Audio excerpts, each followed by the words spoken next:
Okay, class.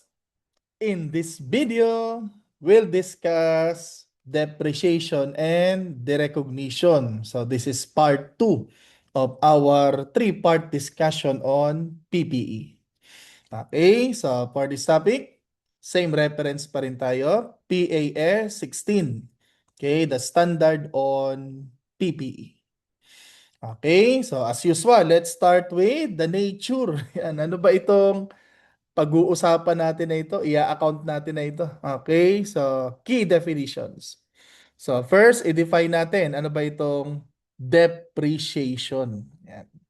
As defined in PAS 16, depreciation is the systematic allocation of the depreciable amount of an asset over its useful life. Okay, so kaya itong depreciation, matter of allocation to eh. So yung depreciable amount, i-allocate siya over dun sa periods na nag-benefit, okay, dun sa asset. Okay, so ano naman itong depreciable amount? So ito yung cost of an asset. Okay, so as discussed earlier dun sa part 1. Okay, so less its residual value. So cost minus mo yung residual value, yun yung amount subject to depreciation. So technical term, depreciable amount. At yung amount nga na yan, okay, so iba, after deducting, okay, so cost minus yung residual value. So kaya yung amount na yan after deducting yung residual value. So ano naman tong residual value na ito?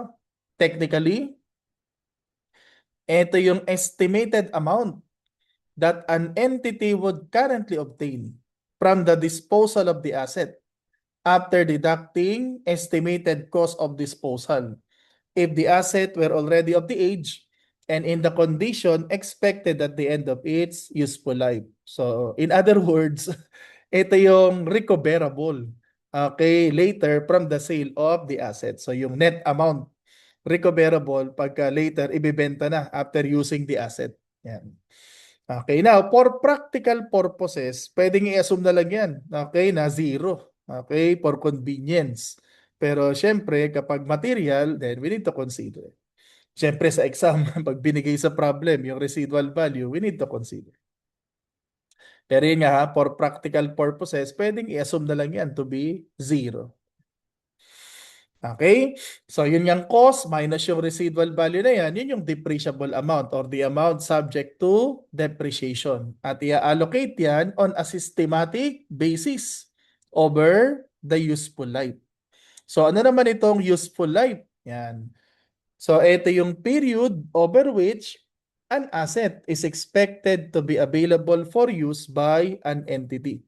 So usually stated siya in terms of number of years. Yan, magagamit itong okay, asset. Or pwede rin okay, number of production or similar units expected to be obtained from the asset by an entity. So pwedeng instead of in terms of years, in terms of productive capacity. Yan. Okay? And over that life, yung depreciable amount systematically allocated.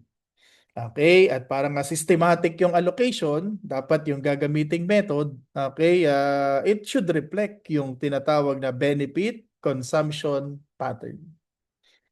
Okay, now, the depreciation timeline. So, yung depreciation period, kailan ba mag-start? Kailan mag-stop yung depreciation na yan? So, this one, the timeline. When to start? When to stop? Yan. Depreciation begins when the asset is available for use. At pag sinabing available for use, yung asset nando na sa location and condition for its intended use. Yan, so ready na for use. Kaya kung hindi pa available for use, okay, let's say under construction pa, hindi pa pwede. Hindi pa mag-start ang depreciation. Pero once available na for use, kahit hindi pa ginagamit, let's say naka-standby pa, okay, so mag-start na yung depreciation. And depreciation continues kahit pa idle yan. Okay, so kahit pa ni-retire na from active use. Okay, so continue lang ang depreciation yan until, so when to stop? Okay, so at the earlier of asset derecognition. Okay, so syempre wala nang asset na derecognize na, wala nang i-depreciate. Okay, and yung classification as what? Held for sale. So kasi pag held for sale na, hindi na siya held for use, so hindi na siya subject to depreciation. Kaya effectively, kailan mag-stop? Pagka yung asset hindi na ginagamit. Okay? So hindi na available for use. So kasi nga yun na-derecognize na, wala nang i-depreciate. O hindi na nga ginagamit kasi for sale na. So kapag for sale na yan, no more depreciation. So at the earlier of the two, okay, earlier of the recognition and classification as held for sale, stop depreciation. Okay? So also, syempre, hindi na i-depreciate kapag fully depreciated. Okay? So yan ang depreciation timeline. So when to start, when to stop. Okay? So as noted earlier, do sa ating part 1 discussion, okay, so maraming klase ng PPE. Okay, so hindi naman lahat subject sa depreciation. Kaya i-consider din natin yung nature ng item. So ano ba yan? Land, building, yun yan. LabMIFO. Yan. So land, building, machinery, equipment, furniture, or others. Okay, so kaya dun muna tayo. Okay, emphasis on whether the item is subject to depreciation. Okay, so problem number 1. Yes or no? Okay, so should the entity depreciate the item? Okay, of PPE? Yes or no? So subject ba yan sa depreciation? Yan. Yes or no? Okay, 1, yes or no? So generally, no. Okay, kasi nga ang land, usually unlimited ang life niyan. So since indefinite ang life ng land, paano mo siya maa-allocate on a systematic basis? So kaya land normally is not depreciated. So kasi nga reason, indefinite ang kanyang useful life.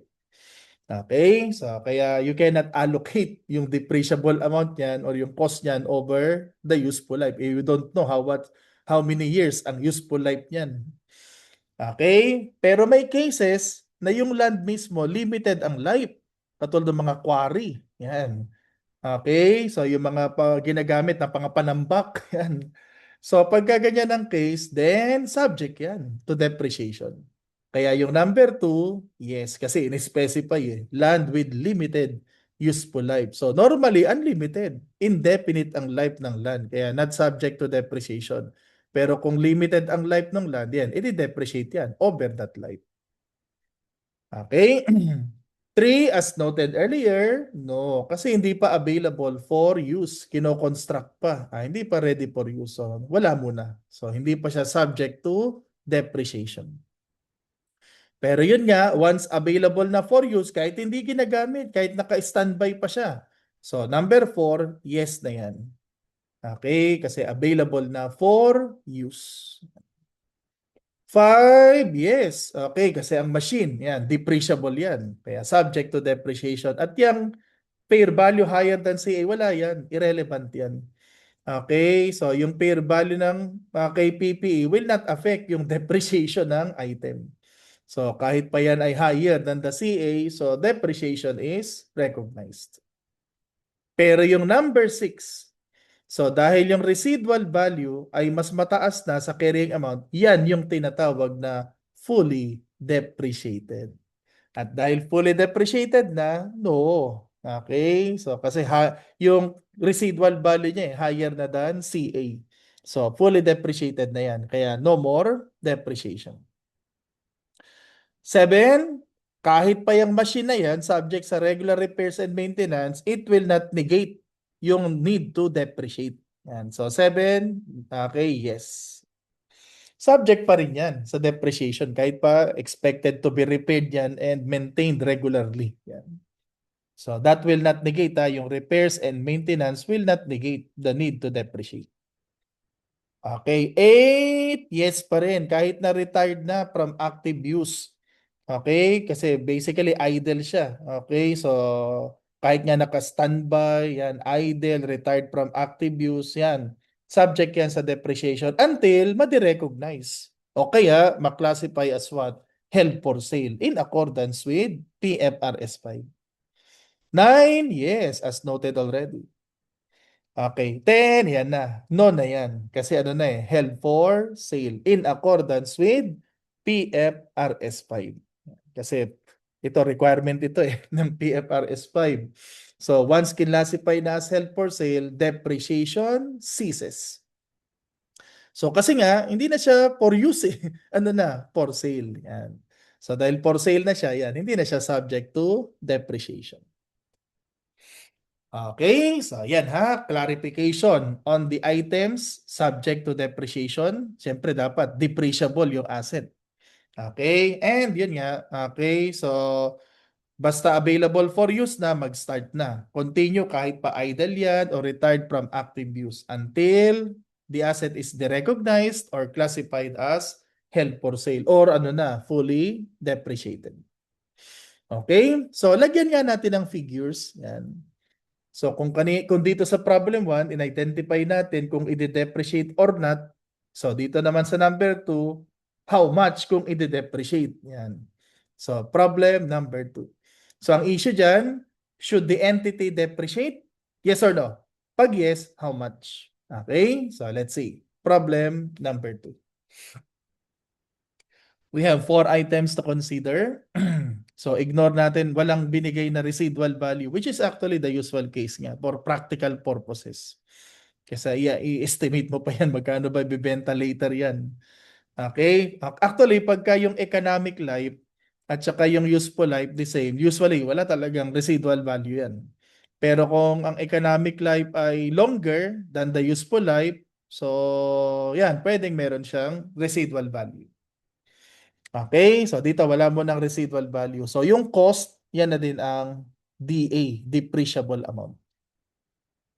Now, additional info, lahat daw, useful life 10 years, at yung fair value higher than CA, irrelevant yung statement na yan, yung information na yan. As noted earlier, so walang effect yung fair value na yan dun sa depreciation. Kahit pa higher yan than the CA, so continue depreciation. Okay, so itong machine number 1, supposed to be 100,000, i-divide mo ng 10.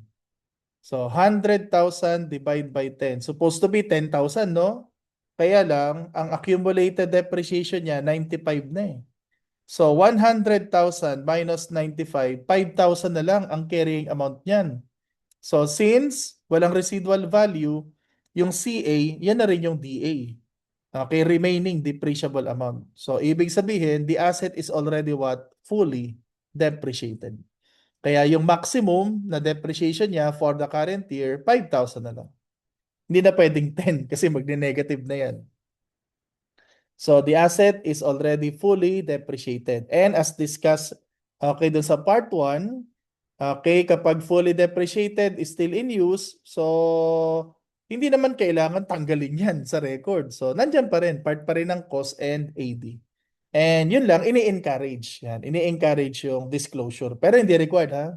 So, kapag fully depreciated, is still in use, so encourage yan. So, isa yan sa mga optional disclosures. Okay, so ito daw, machine number 2, ito yung cost niya, idle. As noted earlier, kahit pa idle yan, continue depreciation. Kaya 200,000 divide by 10.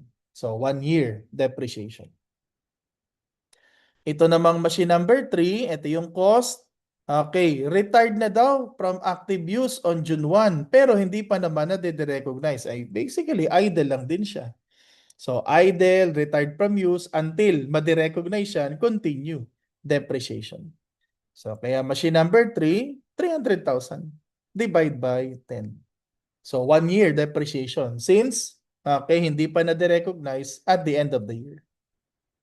So continue kahit retired na from active use, kahit pa idle. And then machine number 4, ito yung cost. Okay, this one, classify as what? Held for sale. Held for sale. in accordance with PFRS 5. So, dahil held for sale na yan, July 1, ang depreciation yan hanggang June only. Kaya 6 months only. Okay, so that's 400,000. Divide natin ng 10, 6 months times 6 over 10, 6 over 12. Yan. So 400,000 divided by 10, that's 1 year times 6 over 12. Depreciation ceases July 1. So kahit unsold pa yan, okay, at the end of the year, mag-stop ng depreciation July 1. Okay, so since the asset is already held for sale. So total for the current year, okay, so answer, bravo. Okay, so yan ha. So emphasis on whether the item is subject to depreciation or not. And if yes, how much?